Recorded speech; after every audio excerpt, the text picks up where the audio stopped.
I grew up super, super poor. Like, even more poor than I actually was. We just had a poor mentality, you know, me and my family.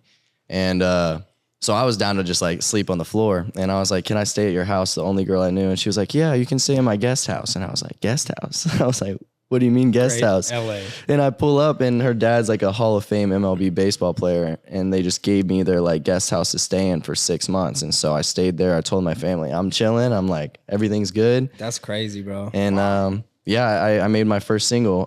In those like first 6 months, I got in with some producers like pro bono. And that was my first single I ever put out, Comatose. And then the next day, Travis Barker called my management team. And so that started everything.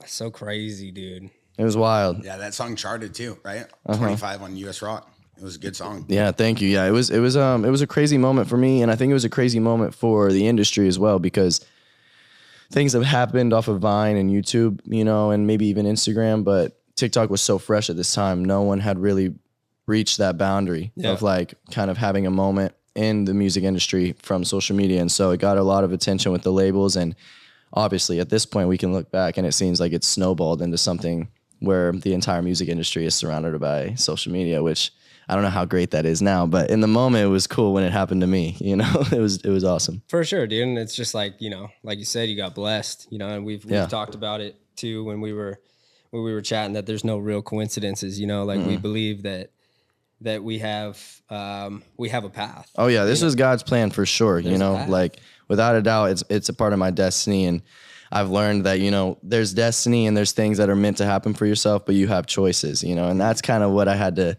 be hit with when I came to LA. Is I had all these choices, and saying yes to everything only lasts for so long, you know? So it's been a pretty crazy journey.